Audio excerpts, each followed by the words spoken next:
उपमुख्यमंत्री अजित पवार यांचे सख्खे पुतणे योगेंद्र पवार विवाह बंधनात अडकणार या विवाह सोहळ्याला उपमुख्यमंत्री अजित पवार उपस्थित राहण्याची दाट शक्यता वर्तवली जाते।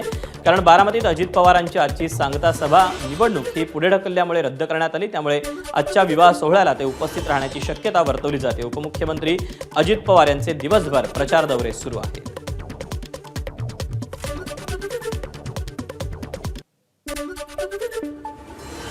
रोहित पवार योगेंद्र पवारांच्या लग्नाला उपस्थित राहणार नसल्याची माहिती मिळते। रोहित पवार आज दिवसभर जामखेडमध्ये विविध कोपरा सभा आणि घरोघरी जाऊन प्रचार करणार आहेत। रोहित पवार यांनी लग्नाच्या आदल्या दिवशी म्हणजे काल पार पडलेल्या हळदी समारंभाला हजेरी लावली होती।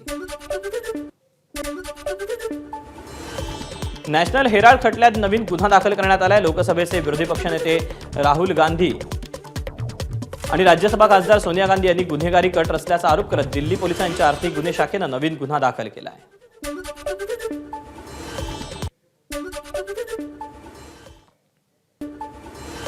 राष्ट्रवादीने रुपाली चाकणकर आणि रुपाली ठोंबरे यांच्यात झालेल्या वादानंतर रुपाली ठोंबरेंचं प्रवक्ता पद काढून घेण्यात आलं होतं। यानंतर राष्ट्रवादीत नाराज असलेल्या रुपाली ठोंबरेंनी खासदार श्रीकांत शिंदेंची भेट घेतली। शिवसेनेनं मला ऑफर दिल्यास मी विचार करेन असं त्यांनी सांगितलं। त्यामुळे रुपाली पाटील शिवसेनेत जाणार असल्याची जोरदार चर्चा सुरू झाली आहे। शिवसेनेचे खासदार श्रीकांत भाऊ शिंदे यांची कामानिमित्त माझी भेट झाली होती। माझ्यासोबत काँग्रेसच्या संगीताताई तिवारीही होत्या आणि ही भेट कामानिमित्त होती आणि त्या भेटीच्या दरम्यान शर्मिला येवले सुद्धा आम्हाला तिथं भेटल्या होत्या।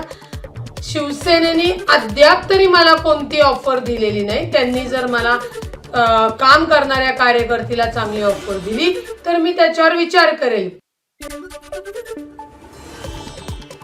रुपाली ठोंबरे पाटील जर शिवसेनेत येत असतील तर त्यांचं स्वागत आहे, अशी प्रतिक्रिया रवींद्र धंगेकर यांनी दिली। एखाद्या पक्षामध्ये त्यांनी इच्छा व्यक्त केली, पक्षाच्या अध्यक्षांनी त्यांना यस केलं तर आपल्याला आनंद झाला। शेवटी छोटी बहीण आहे, करावंच लागणार ना। ताकद वाढेल म्हणजे शिंदे गटाची। कुटुंब आहे, परिवार आहे, परिवारामध्ये आम्ही एकत्रच काम करतोय आणि अजून आले तर तेवढंच ताकद मिळेल, पक्षाला सगळ्यांनाच मिळेल। मुंबईत थंडीची हुडहुडी सुरू झाली आहे, पण या थंडीत तुम्हाला शेकोटी करता येणार नाही। मुंबईतील प्रदूषण रोखण्यासाठी मुंबई महानगरपालिकेकडून 95 भरारी पथकांची नेमणूक करण्यात आली आहे। थंड वातावरणात प्रदूषके म्हणजे धुळीचे कण हवेत राहतात, त्यामुळे मुंबईची हवा बिघडते। यात भर पडू नये म्हणून महानगरपालिका काटेकोरपणे सध्या काम करत आहे।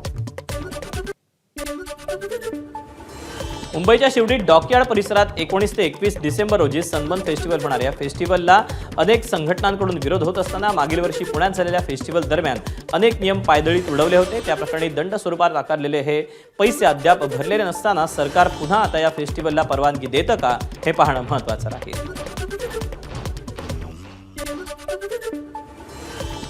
गेल्या काही महिन्यांपासून पुण्यातल्या नवले पुलाजवळ अपघातांची मालिका सुरू असून 13 नोव्हेंबरला पुण्यातील नवले पुलाजवळ झालेल्या भीषण अपघातात 8 निष्पाप नागरिकांचा मृत्यू झाला। या दुर्घटनेमुळे संतप्त नागरिकांनी नवले पूल परिसरात रास्तारोको आंदोलन केलं। अपघात रोखण्यासाठी ठोस उपाययोजना करा, त्यांची प्रमुख ही मागणी करण्यात आली। नवले पूल परिसरात अपघात थांबवण्यासाठी सरकार आणि प्रशासन नेमकी कोणती ठोस पावलं उचलणार, ती कधी अंमलात आणणार हे प्रश्न अद्याप अनुत्तरितच आहे। नाशिकच्या तपोवनातील वृक्षतोडीच्या निर्णयाविरोधात विविध राजकीय पक्ष एकवटले। वृक्षांवर फुल्या मारल्या, त्याच वृक्षावर विविध पक्षांकडून गमछा बांधून निषेध व्यक्त करण्यात आला।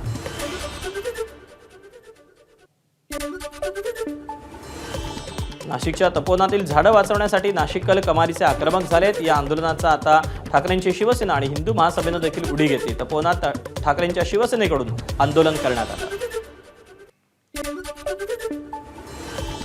अखिल भारत हिंदू महासभेच्या वतीनं तपोवनात वृक्षतोडीच्या विरोधात निषेध करत झाडांची पूजा करण्यात आली। हिंदू महासभेच्या पदाधिकाऱ्यांकडून झाडांची पूजा करून हनुमान चालीसा पठण करण्यात आलं। हनुमान चालीसा म्हणत हिंदू महासभेच्या पदाधिकाऱ्यांकडून आंदोलन करण्यात आलं।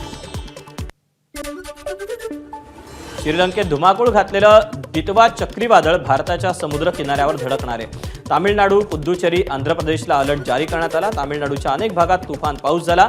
चेन्नई एअरपोर्टवरील 36 देशांतर्गत आणि 11 आंतरराष्ट्रीय उड्डाणं रद्द करण्यात आली आहेत। श्रीलंकेतील चक्रीवादळातील मदतीची भारतानं जबाबदारी घेतली। वादळग्रस्त भागात बचाव कार्य सुरू आहे। 2 चेतक हेलिकॉप्टर बचाव कार्य करतायत। भारतानं श्रीलंकेला मदत साहित्य पाठवले। सतेचल श्रीलंकेनं आंतरराष्ट्रीय मदतीची मागणी केली।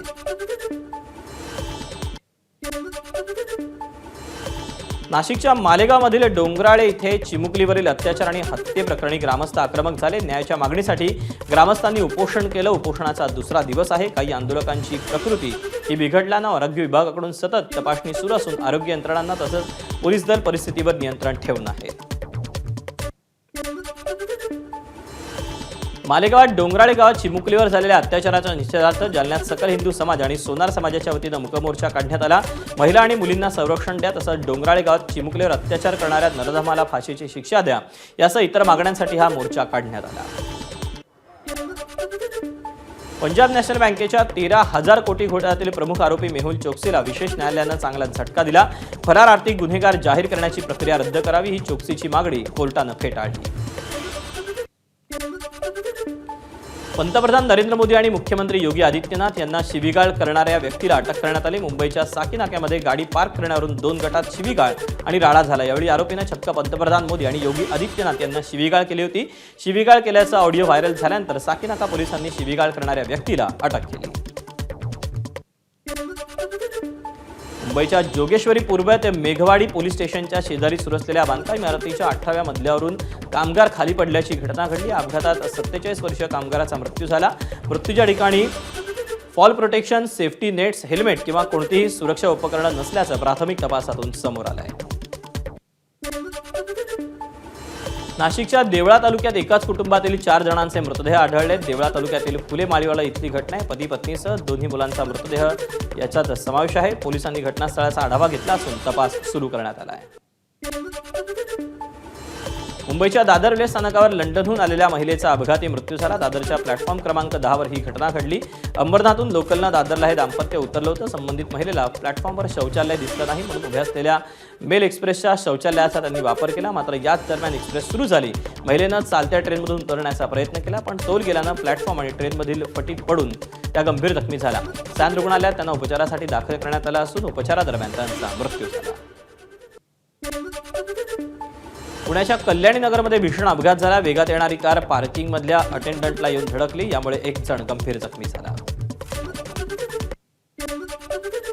सांगली जिल्ह्यातून किल्ले रायगडच्या दिशेनं जाणाऱ्या भागामध्ये मिनी बस उलटली. विद्यार्थ्यांना सहलीला घेऊन जाताना नांदगाव बुद्रुक इथं मिनी बस उलटली. अपघातात एकूण 6 जण जखमी झालेत. यामध्ये 4 विद्यार्थिनी, 1 शिक्षक आणि बस चालकाचा समावेश आहे. यवतमाळच्या आर्णी मार्गावर वाघाडीमध्ये चालकाचं नियंत्रण सुटल्यानं ट्रॅव्हल्सचा अपघात झाल्याची घटना घडली. भीषण अपघातात एकाचा मृत्यू झाला तर 10 प्रवासी गंभीर जखमी झाले असून त्यांना उपचारासाठी यवतमाळच्या शासकीय रुग्णालयात दाखल करण्यात आलेलं आहे. पुण्याच्या शिरूर तालुक्यातील पिंपरी दुमाला इथल्या जिल्हा परिषद प्राथमिक शाळेत बिबट्या शिरल्याने एकच खळबळ उडाली. पहाटे रहिवाशांना शाळेच्या छतावर हालचाल जाणवली. पाहणी केल्यानंतर छतावर बिबट्या आढळला. या घटनेचं सीसीटीव्ही फुटेजही समोर आलं आहे. नाशिकच्या सटाणा तालुक्यात सौंधाण्या मुंजवाड रस्त्याच्या मध्यभागी संध्याकाळच्या दरम्यान एक बिबट्याचं पिल्लू आढळलं.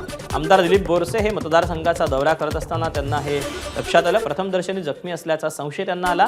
आमदार बोरसे आणि स्थानिकांनी प्रसंगावधान राखून त्याला रस्त्याच्या कडेला सुरक्षित स्थळी हलवलं. त्यानंतर वन विभागाच्या अधिकाऱ्यांना संपर्क करून संपूर्ण माहिती देण्यात आली. गोंदिया जिल्ह्यात बिबट्यानं हैदोस घातला. तिरोडा तालुक्यात इंदोरा निमगाव इथे बिबट्याच्या हल्ल्यात 9 वर्षीय चिमुकलीचा मृत्यू झाला. रुची देवानंद पारधी असं चिमुकलीचं नाव असून वडिलांसोबत शेतात गेली असताना दबा धरून बसलेल्या बिबट्यानं तिच्यावर हल्ला करून तिला काही अंतरावर फरफटत नेलं. रुचीचा रडण्याचा आवाज ऐकून तिचे वडील आणि आजूबाजूच्या शेतात काम करत असलेल्या शेतकऱ्यांनी आरडाओरड केला. 2 महिन्यांपूर्वी मोरगाव अर्जुनीमध्ये बिबट्याच्या हल्ल्यात 5 वर्षीय चिमुकल्याचा मृत्यू झाला होता. चंद्रपूरमध्ये रेल्वेच्या धडकेत वाघिणीचा मृत्यू झाला. राजुरा तालुक्यातील विहीरगाव इथे ही घटना घडली. मयत वाघीण 3 ते 4 वर्षांची असल्याची प्राथमिक माहिती. जळगावमध्ये महसूल कर्मचारी रात्रीच्या वेळी वाळूवर कारवाईला जात असताना मुक्ताईनगर रस्त्यावर पट्टेदार वाघ दिसला. वाघाला पाहून महसूल कर्मचाऱ्यांची तारांबळ उडाली. सतत या मार्गावर बिबट्या, वाघ नागरिकांना दिसत असल्यानं सध्या गावकऱ्यांमध्ये, ग्रामस्थांमध्ये भीतीचं वातावरण आहे. जम्मू काश्मीरच्या श्रीनगरमध्ये अस्वलाची दहशत पाहायला मिळते. रस्त्याच्या मधोमध अस्वल आढळलं. यामुळे नागरिकांमध्ये भीतीचं वातावरण निर्माण झाले. अस्वलाचा बंदोबस्त करण्याची मागणी करण्यात आली. एअरबस A320 A320 या विमानामधील सॉफ्टवेअर अपडेट करण्याचं काम सुरू करण्यात आलं. इंडिगोच्या सगळ्या 210 विमानातील सॉफ्टवेअर अपडेट करण्याचं काम सुरू आहे. तर एअर इंडियाच्या 50% विमानातील सॉफ्टवेअर अपडेट झाल्याची माहिती मिळते. व्हॅटिकनमध्ये नाताळ उत्सवाच्या तयारीसाठी सेंट पीटर स्क्वेअरमध्ये मोठं झाड उभारलंय. व्हॅटिकन यावर्षीच्या नाताळाची उत्सवाची तयारी सुरू करण्यात आली. सेंट पीटर स्क्वेअरच्या मध्यभागी 27 मीटरचं उंच झाड उभारलंय.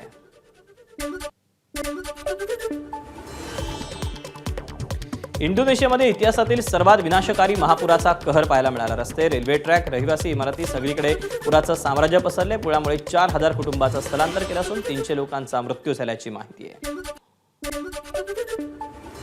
कॅलिफोर्नियात स्कॉटकन भागात गोळीबार झाला. हल्लेखोरांनं बर्थडे पार्टीत बेछूट गोळीबार केला. या घटनेत 4 जणांचा जीव गेला तर 10 जण जखमी झाले.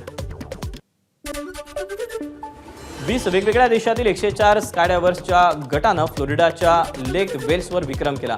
शेकडो स्कायडायव्हर्सनी हजारो फूट उंचावर अनोखी कलाकृती साकारली. स्कायडायव्हर्सचा हा व्हिडिओ सोशल मीडियावर व्हायरल झाला आहे.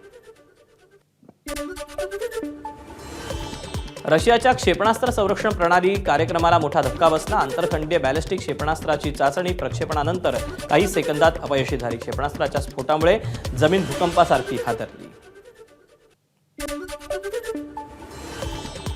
यंदाच्या 2024-25 या वर्षीच्या राज्य सांस्कृतिक पुरस्कारांची घोषणा झाली. ज्येष्ठ अभिनेते अरुण कदम, गायक धनंजय जोशी, उदय भवाळकर, ढोलकीवादक विजय चव्हाण, दिग्दर्शक शिवाजी लोटन पाटील, नृत्य दिग्दर्शक सुभाष नकाशे, लावणी नृत्यांगना शकुंतला नगरकर अशा अनेक कलावंतांना ज्येष्ठ पुरस्कार मिळालेला आहे.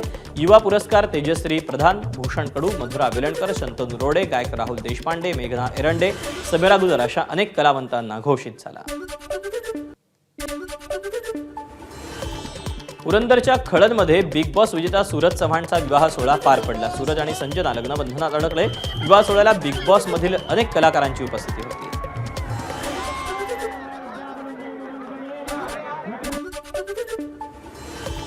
दक्षिण आफ्रिकेविरुद्धच्या रांची वनडेत भारतानं 8 बाद 349 धावांचा डोंगर उभारला. या सामन्यात विराट कोहलीनं खणखणीत शतक ठोकलं. विराटचं वनडे कारकिर्दीतलं हे 52वं शतक ठरलं. या सामन्यात सलामीचा यशस्वी जयस्वाल स्वस्तात माघारी परतल्यानंतर विराट फलंदाजीला मैदानात उतरला. त्यानंतर त्यानं रोहित शर्मासह 136 धावांची भागीदारी साकारली. रोहित 57 धावांवर बाद झाल्यानंतर विराटनं खेळाची सूत्र आपल्या हाती घेत भारतीय डावाला आकार दिला. त्यानं 120 चेंडूत 11 चौकार आणि 60 षटकारांसह 135 धावा केल्या.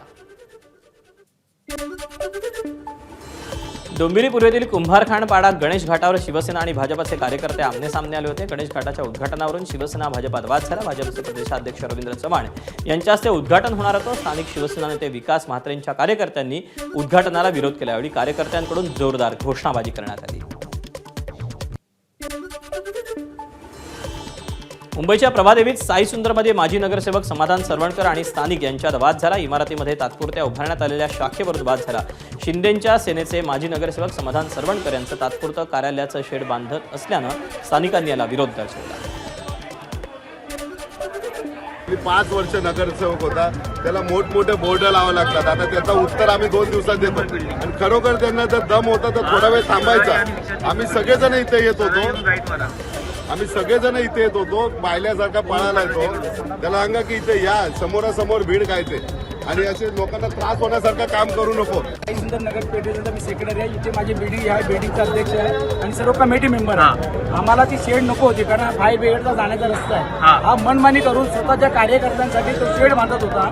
ज्यावेळी आम्ही त्यांना इज्जतमध्ये सांगितलं की तुम्ही शेड बांधू नका, स्थानिक रहिवाशांना त्रास होईल म्हणून, तर त्यांनी आम्हाला डायरेक्ट उकडायची वार्ता केली. तुम्ही काय माझी उकडायची उकडा. आता जेव्हा आम्ही तर कुठल्या पक्षाला इन्व्हॉल्व नव्हतं गेला, परंतु त्यांचे एवढे 12 लोक आल्यानंतर सुद्धा हे पळाले येते. याच्यात हिंमत होती तर समोर येत. आम्ही स्थानिक उतरलेलो आहे तिथे. पालघर नगरपरिषद निवडणुकीत वॉर्ड क्रमांक 14 मध्ये फ्रीस्टाईल हाणामारी झाली. भाजपचे पदाधिकारी अशोक अंबुरे यांच्या जनसंपर्क कार्यालयात मंडपातच भाजप कार्यकर्ते एकमेकांविरोधात भिडले. दरम्यान या प्रकरणी पालघर पोलीस स्टेशनमध्ये गुन्हा दाखल करण्यात आला असून पोलीस घटनेचा तपास करत आहेत.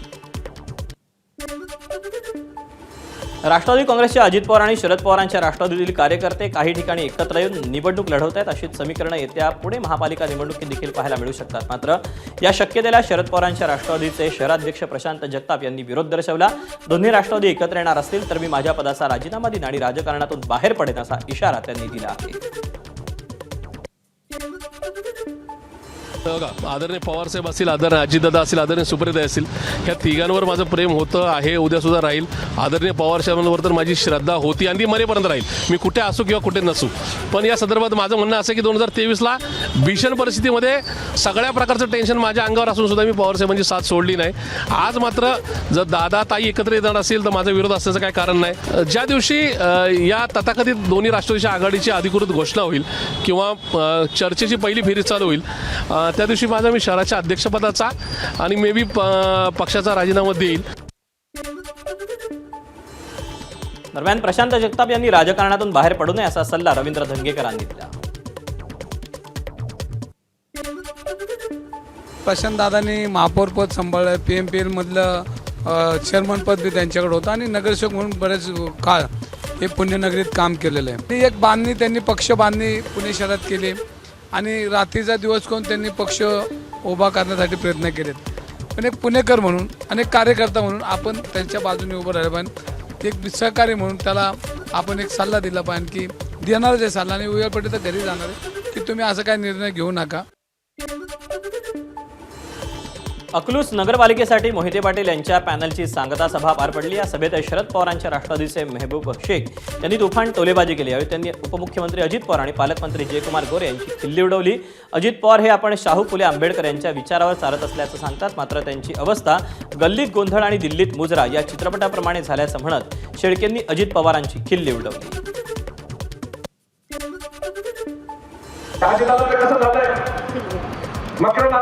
पिक्चर आहे, गल्लीत गोंधळ दिल्लीत मुद्रा. बघितलाय का आपण? कसं आहे, कसं झालं यांचं? दिल्लीत मोदी शहाला म्हणायचं हम साथ साथ है, मुंबईत देवेंद्र फडणवीसांना म्हणायचं हम साथ साथ है, आणि अकलूजच्या गल्लीत आलं की भाजपला सुरुवात करायचं हम आपके है कोण. ज्यांचा आडनाव बोले पण धंदे सगळे काळे. सोलापूरच्या माळशिरसमध्ये जयसिंग मोहिते पाटील यांनी गौप्यस्फोट केला. राम सातपुते यांनी त्यांना विधानसभेला आतून मदत करण्यासाठी 35 कोटी रुपयांची ऑफर आपल्याला दिली होती. तसंच निवडणुकीला 4 दिवस उरले असताना ही ऑफर 50 कोटी रुपयांपर्यंत गेली होती असा गौप्यस्फोट जयसिंग मोहिते पाटील यांनी अकलूज प्रचारच्या सांगता सभेत केला. अकलूज नगरपालिकेत नगराध्यक्षासह सर्व 26 उमेदवार मोठ्या मताधिक्यानं जिंकणार असा दावा जयसिंग मोहिते पाटील यांनी केला आहे.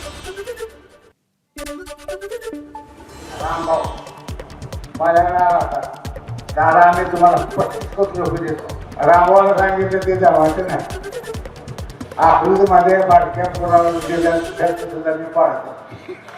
मला ते देवेंद्र फडणवीस साहेब ABP माझा, उघडा डोळे बघा नीट.